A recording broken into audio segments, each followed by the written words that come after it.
pensando neste momento, o Senhor foi tocando ao meu coração em tantas coisas que eu já li, livros que eu li, ministrados pela palavra, no caminhar com Deus.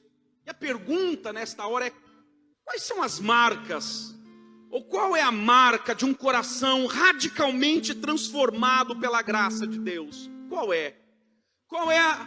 Se nós confiamos em Cristo, como é que deve ser o nosso coração? Não é apenas no comportamento moral, não é apenas em fazer aquilo que é certo, mas que tipo de coração? Porque é possível nós estarmos andando da maneira que nós temos que andar, de forma moralmente virtuosa, mas o coração está cheio de medo, o coração está cheio de conflitividade, o coração está cheio de paranoias, cheio de orgulho, cheio de sede pelo poder. Então, que marcas, que características importantes um coração maduro em Deus, transformado em Deus, precisa ter? Eu gostaria de falar de uma virtude, de uma marca em especial, que é a humildade. A humildade é uma marca poderosa. Eu quero convidar você a ler 1 Coríntios capítulo 3, versículo 21, quando diz assim: portanto, ninguém se glorie nos homens, porque tudo é vosso, seja Paulo, seja Apolo, seja Cefas, seja o mundo, seja a vida, seja a morte, seja o presente, seja o futuro, tudo é vosso, e vós de Cristo, e Cristo de Deus. O que está acontecendo aqui para o apóstolo Paulo ter que entregar uma mensagem como ele vai escrever agora para a igreja em Corinto? Está havendo uma divisão, está havendo uma facção muito grande, está havendo uma separação muito grande, pessoas se denominando em um determinado grupo dentro da igreja, da comunidade de Deus, dizendo eu sou de Apolo, outro dizendo eu sou de Pedro, e outros dizendo eu sou de Paulo, e outros mais espirituais dizendo ainda, não, eu sou de Jesus Cristo, eu sou melhor que todo mundo. E havia no coração desta igreja pessoas que estavam se identificando com um determinado personagem, de um instrumento de Deus, e agora ao invés de celebrarem juntos, se valendo dessa amizade, não, eles querem valer-se dessa amizade para conquistar uma posição melhor, uma posição de poder entre a comunidade maior. Então o que estava acontecendo na igreja de Corinto nesse momento aqui, onde Paulo escreve essa carta, é um jogo de poder, e onde há um jogo de poder, há divisão, o orgulho toma o coração, e acontece exatamente o que está acontecendo na nossa nação hoje, essa separação. Vocês perceberam que o presbítero Adevair, quando estava orando aqui agora há pouco, ele estava ministrando e orando acerca das divisões, das brigas, de pais que não conversam com o filho, em grupos de WhatsApp que estão em grandes conflitividades, em grandes brigas internas, porque dizem eu sou deste grupo, eu sou daquele outro grupo, e há no coração um certo tipo de orgulho, de vaidade, um tipo de jogo de poder, que faz com que as pessoas queiram se dividir, ao invés de darem as mãos. O tempo que nós estamos vivendo é um tempo de generosidade, é um tempo de solidariedade, é o tempo de entregarmos as mãos e o coração e vida, e transbordarmos vida ao próximo. Mas o que está acontecendo é uma grande separação. E o apóstolo Paulo vai tratar sobre isso agora, neste capítulo de número 3, no início do capítulo de número 4, ele vai tratar com a igreja de Corinto sobre estes aspectos, dizendo o seguinte: o que está causando a divisão entre vocês não é outra coisa senão o orgulho, a vanglória. Esse é o principal motivo para os desentendimentos, para a falta de paz, essa inimizade que está havendo. Perceba o versículo de número 7 do capítulo 4, quando ele diz assim: porque quem te de diferença, ou quem te fez diferente do seu outro irmão? E o que você tem que você não recebeu da parte de Deus? E o que você recebeu da parte de Deus que você finge que não recebeu, que você se gloria como que você tivesse conquistado por mérito? Então o orgulho e a vaidade era aquilo que estava tomando o coração daquela igreja, daquele povo que estava se separando cada vez mais. Atenta para isso que eu vou dizer. Até o século XX as pessoas dizem assim que o grande problema de se viver em sociedade era a soberba, era o hubris, era da palavra grega soberba, autoestima elevada demais.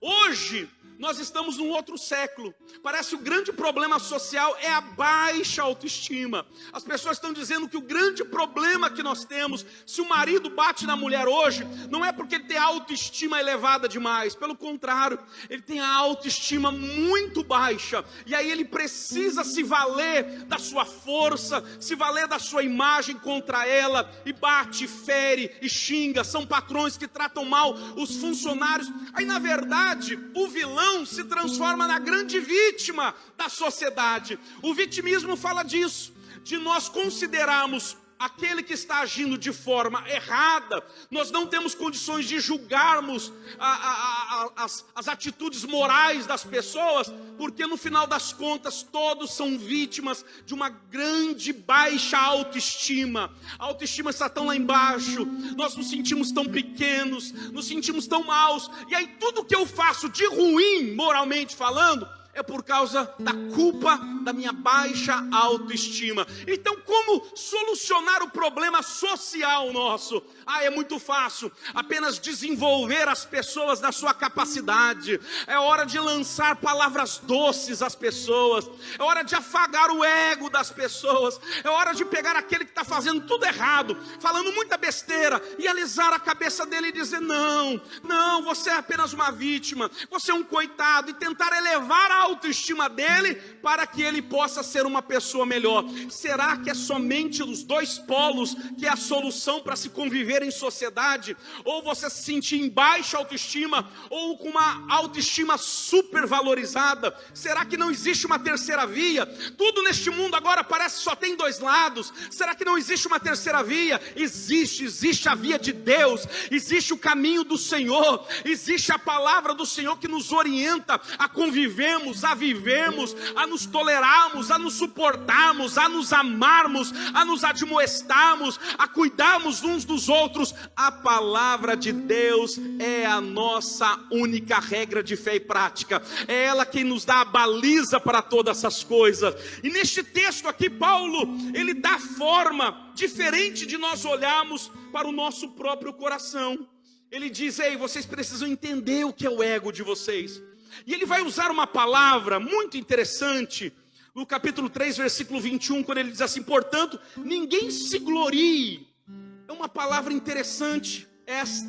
E olha que interessante o verso 6 do capítulo 4. E eu, irmãos, apliquei estas coisas por semelhança a mim e Apolo, por amor de vós, para que em nós aprendais a não ir além do que está escrito, não vos ensoberbecendo. Este gloriar-se, esse ensoberbecer-se, é a mesma palavra que ele utiliza. É uma palavra em grego que quer dizer ego inflamado ou inflado. É como que fosse um órgão inflado. O nosso ego está muito inflado. Quando a autoestima está muito elevada, é como se fosse um órgão humano cheio de ar, todo estufado, ponto para explodir, mas dentro dele não há algo consistente e forte. O que há dentro dele é vento. É vento. É isso que o apóstolo Paulo chama de orgulho, chama de vanglória. Glória vã, glória vazia, glória cheia de ar. E é isso que você precisa aprender acerca do seu coração, acerca do seu ego, acerca da sua interioridade. Ela é vazia, inchada, inflada, super inflada, mas ela é oca por dentro. O orgulho espiritual é essa ilusão de que nós temos uma competência sem Deus, que a gente pode alguma coisa sem Jesus. Essa prepotência dos seres humanos de acharem que consegue vencer, superar os os seus próprios desafios, alcançar uma comunhão com o Pai, alcançar o propósito existencial do seu coração sem Deus, isto o apóstolo Paulo está chamando de vanglória, de orgulho, de algo inflado, mas de algo vazio. Tudo que você quiser colocar dentro do seu ego, meu irmão, tudo que você pôr dentro do seu ego para tentar dar propósito à tua existência, vai ficar chacoalhando lá dentro, vai ser como um ego inflado de ar, mas com aquele pequeno objeto chacoalhando ali dentro, sem ordem, completamente distorcido da realidade, e não conseguirá aquilo que intenta o teu coração, vai ficar vazio. Que a gente tem um vazio, meu irmão, que só Deus pode preencher, você sabe disso. Só Deus pode preencher os vazios do nosso coração. Mas o apóstolo Paulo, quando ele fala, ele mostra essa figura do orgulho como um órgão humano inflado, cheio de ar. Não é apenas vazio, mas é dolorido também. Imagine um órgão humano inflado, mas muito cheio, ponto a explodir. Ele não é apenas vazio, ele é dolorido. O ego humano é super dolorido, sabia disso? Meu irmão, tem gente que fala assim: pastor, ele machucou os meus sentimentos com o que ele falou. Passou por mim, nem ligou para mim, machucou os meus sentimentos. Não tem como machucar os seus sentimentos. Na verdade, o que está doendo é o nosso ego. O nosso ego que quer toda a atenção do mundo.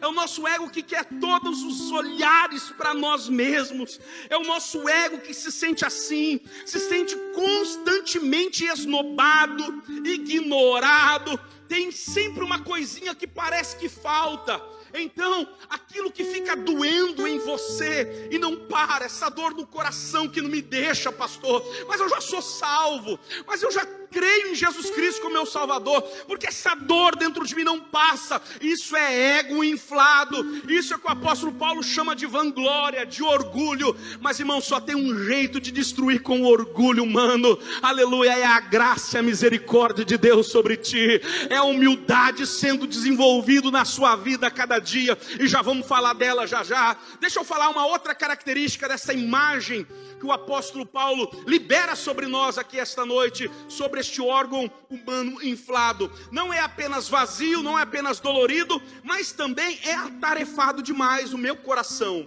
o seu coração, ele é atarefado demais. Ele fica dia após dia numa grande tarefa e numa grande preocupação, incansável em duas tarefas: se comparar e viver em vanglória. Se comparar e vanglória. Então, por que ele se compara e diz: eu tenho mais do que ele, eu sou melhor do que ele? Isso que o meu ego faz, isso que o meu coração tenta fazer quando eu vivo em vanglória e em orgulho.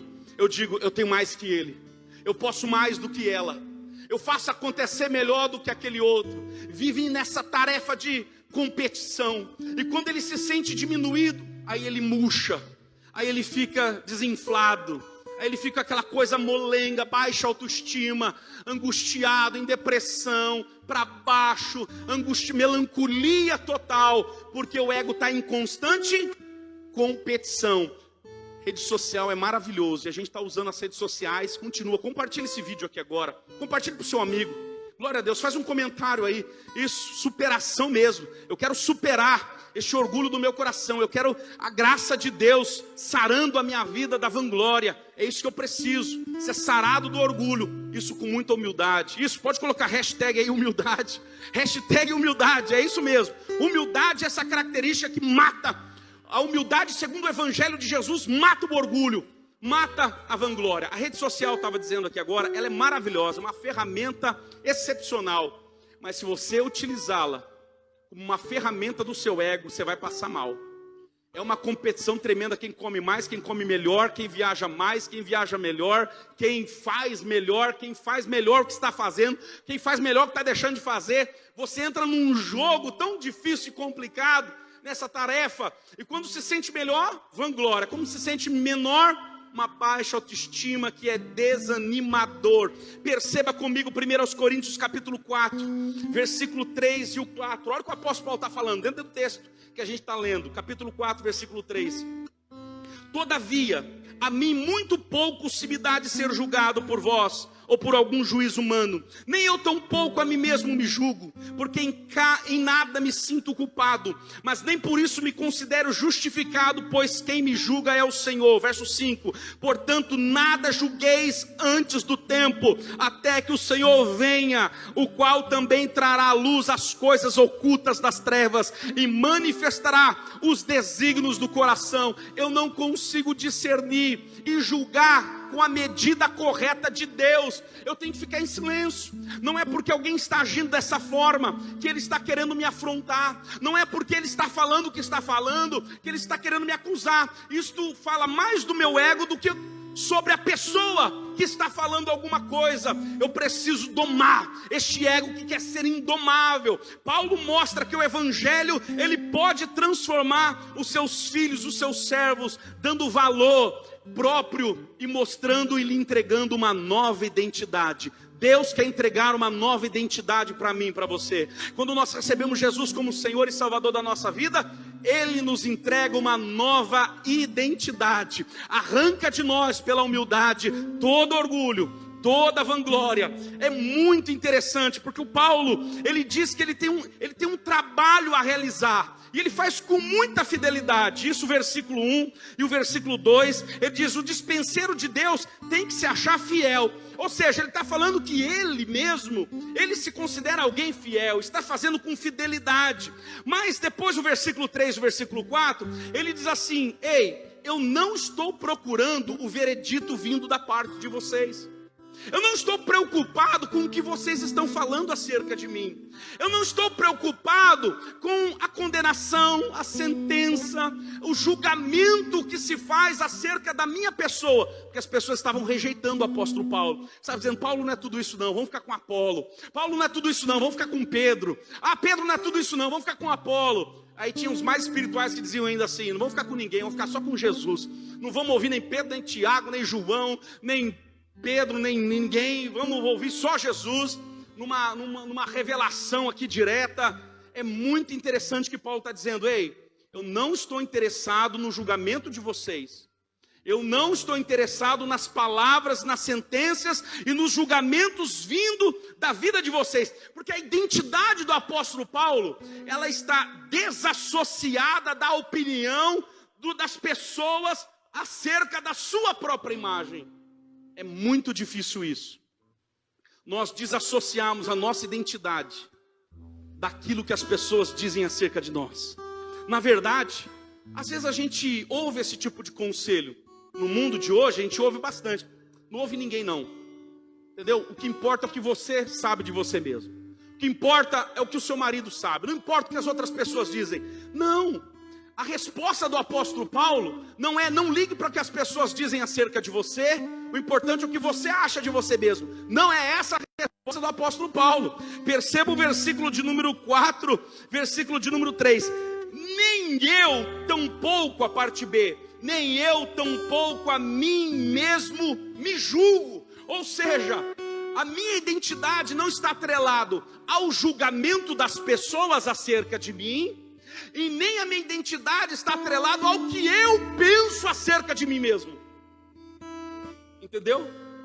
Não, eu não quero que as pessoas me julguem. Ninguém tem esse direito de dar um veredito à minha pessoa, à minha identidade.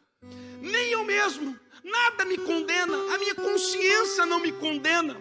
O que eu imagino acerca de mim mesmo não me condena. Eu acho que eu estou fazendo tudo certinho. É o que o apóstolo Paulo está dizendo aqui. Mas é o seguinte: não importa o que eu penso acerca de mim, o que importa é o que Cristo pensa acerca da minha vida. Só Deus para me julgar, só Deus para saber quem eu sou de verdade em Cristo, só Deus para me entender de verdade. E isso faz muito sentido, porque não importa se Hitler, por exemplo, ele dormia com a consciência pesada. Será que ele tinha dificuldade para dormir? Tomava remédio para dormir? Consciência pesada demais? Ou será que ele tinha consciência leve, tranquila? Estou fazendo a coisa certa, estou fazendo um bem para a Alemanha, estou fazendo um bem para o mundo, estou exterminando todo mundo que não presta. Na cabeça dele, não interessa o que ele pensava acerca dele, é condenável as atitudes dele, não é? Assim é comigo e com a sua vida. Há um orgulho que tenta imperar sobre o nosso coração e sobre o nosso ego. Há um orgulho, uma vanglória que tenta te dominar e fazer com que você estabeleça decisões a partir da opinião dos outros. Mas há dentro do nosso coração também, chamado orgulho e vanglória, uma tentativa de basear as suas decisões naquilo que só você acha que é certo. Também está errado. As duas questões, os dois polos estão completamente errados. Qual é o certo então, pastor? A minha vida é pautada pela palavra de Deus. Só Deus julga a minha causa. Só Deus me julga corretamente. Só o Senhor sabe como está o meu coração. Só Deus para me livrar de mim mesmo. Só o Senhor. O apóstolo Paulo era o maior conhecedor dele mesmo. Olha que interessante, 1 Timóteo 1,15. Como que o apóstolo Paulo se enxerga? No capítulo 1, versículo 15 de 1 Timóteo. Olha como Paulo se enxerga, que interessante.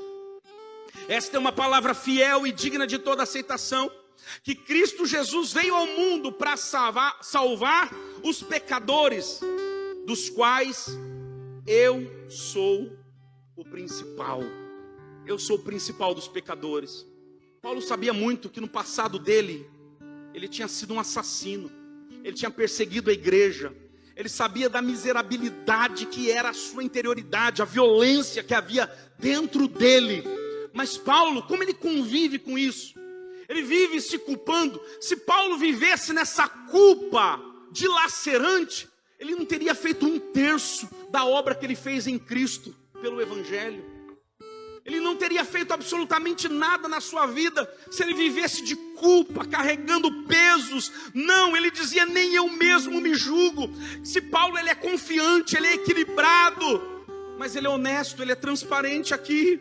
Ele ao mesmo tempo que é cônscio das suas misérias, mas ele não conecta tudo isso com a sua identidade em Cristo. Ele consegue fazer tudo o que ele fez pelo reino de Deus com autoconfiança, porque ele sabia que o único que poderia julgá-lo de forma correta não era nem a sua própria consciência, era Deus. E ele fazia as coisas pautadas pela palavra do Eterno, pela palavra do Senhor. Você está recebendo a orientação de quem para viver o que você está vivendo? A direção que você está tomando é baseada em quê? É no seu próprio coração. Toma cuidado. Toma cuidado com o seu ego. Toma cuidado com o orgulho. Toma cuidado com a vanglória. O ego de Paulo não está inflado. O ego de Paulo está saciado.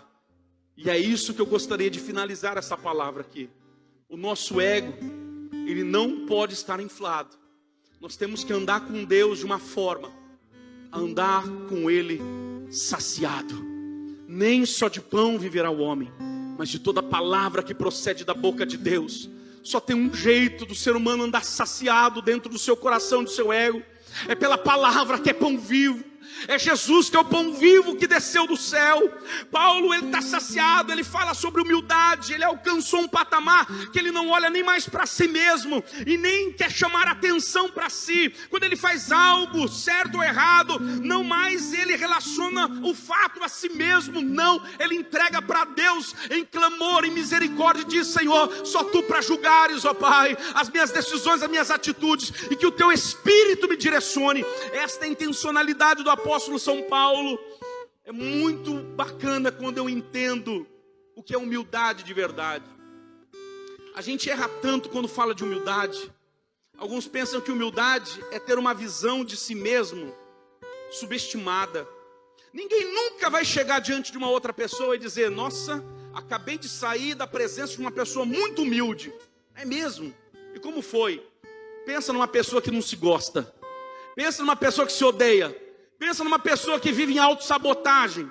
Pensa numa pessoa que se sente o mais miserável de todos os homens. Pensa numa pessoa que faz tudo contra si mesmo. Não, esse não é humilde. Mas você vai sair da presença de uma pessoa humilde dizendo o seguinte: essa pessoa teve interesse sincero com a minha vida. Essa pessoa tem interesse sincero com outras vidas, com outras pessoas. Essa pessoa não olha apenas para si. Humildade tem essa capacidade de não olharmos para nós mesmos nos achando os piores, não, mas olharmos menos para nós. O humilde, ele olha menos para si, Porque aquele que fala bem de si ou fala mal de si, ele é absolutamente atraído por si de uma forma exacerbada. É uma pessoa absolutamente neurótico por si mesmo. Mas humilde não. Humilde, ele tem essa plena virtude de olhar mais para os outros e menos para si. É isso que nós precisamos, de pessoas mais humildes, menos orgulhosos, arrogantes e cheios de vanglória num mundo como esse, para que possamos viver em paz, para que possamos viver em família, em harmonia. Precisamos ter o coração pacificado. A humildade resultante do Evangelho, ela faz isso comigo. Eu não penso nem mais nem menos em mim mesmo. Eu paro de pensar muito em mim.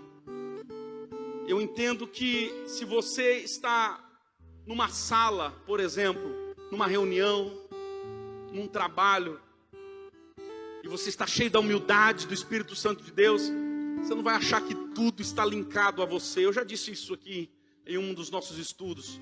Tem gente que acha que tudo está linkado a ele, tudo tem a ver com ele, né? Pessoas falaram isso, estão querendo meu mal, está acontecendo isso lá longe, estão querendo me destruir, isso está querendo me prejudicar, isso está querendo, meu Deus do céu, nem tudo tem a ver com você, nem tudo tem a ver com você. O humilde entende isso, e ele é claro, ele percebe a realidade na forma que ela é, porque tem uma visão e a mente de Cristo. Nem tudo tem a ver comigo, mas tudo tem a ver com Jesus Cristo, aleluia. Tudo tem a ver com o Senhor. Eu não relaciono cada experiência da minha vida comigo mesmo. Ego está satisfeito, ele não está inflado. Novo ego tem que ser igual os dedos do pé. Já viu os dedos do pé? Não fica chamando atenção para si, fica?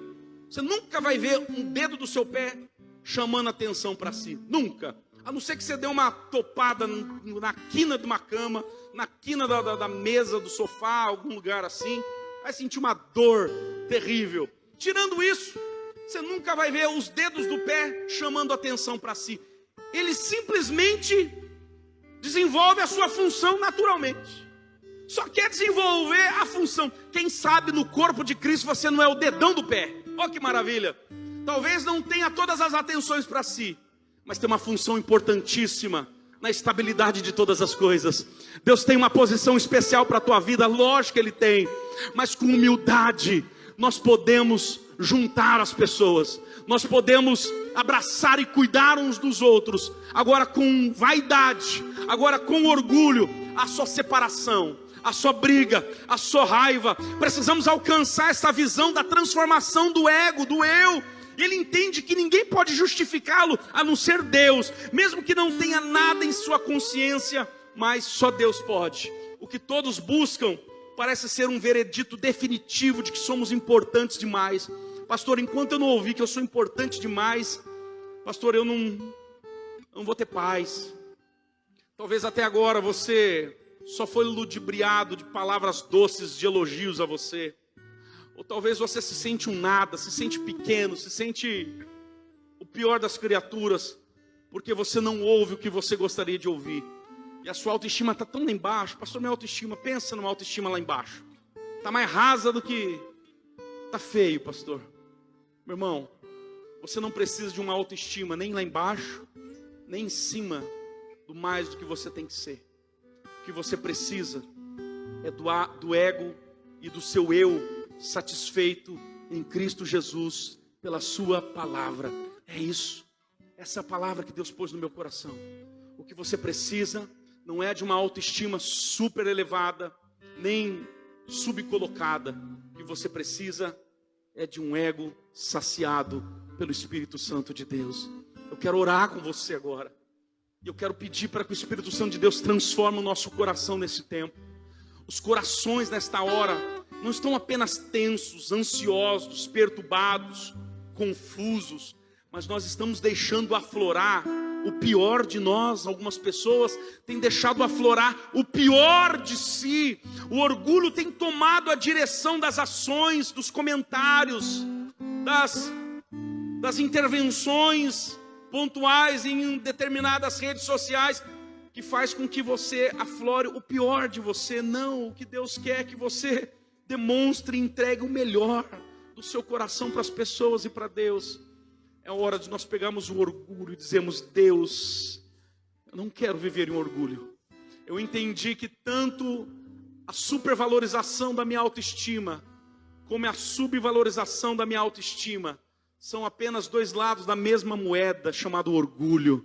Ó Deus, eu não quero me sentir nem pequeno, nem maior do que eu sou. Eu quero saber quem eu sou de verdade em Cristo Jesus.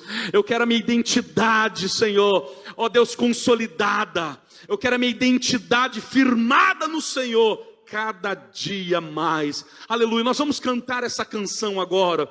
Nós vamos adorar ao Senhor com mais um hino. Depois nós voltaremos em oração pela sua vida. Vai digerindo o que Deus está ministrando ao nosso coração agora. Oh, aleluia. Feche os teus olhos, adore ao Senhor. Diga: Senhor, eu quero a identidade do Filho de Deus. Eu quero, Senhor, andar pelas palavras que diz: este é meu Filho amado, em quem tenho meu coração satisfeito. Eu posso até estar aflito, mas nunca derrotado. Eu posso até chorar, eu posso até sofrer, mas o amanhã virá e minha fé será recompensada, e o meu Deus não falha.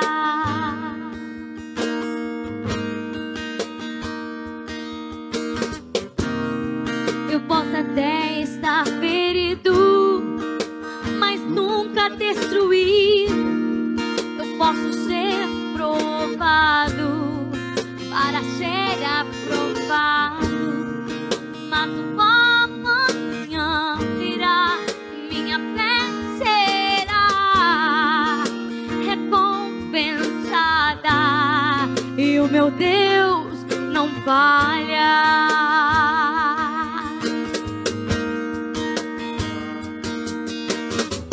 Não vivo pela vista, não. Eu vivo pela fé. Então Deus proverá. Deus proverá. Olhe para o alto, então vem o socorro, enfim. Deus proverá. Deus proverá. Não vivo pela vista, eu vivo pela fé, então Deus proverá, Deus proverá. Para o alto, então vem o socorro, Deus proverá, Deus proverá. É o Deus da providência, é o Jeová Jireh. É o Deus que supre as nossas necessidades em glória por Cristo Jesus.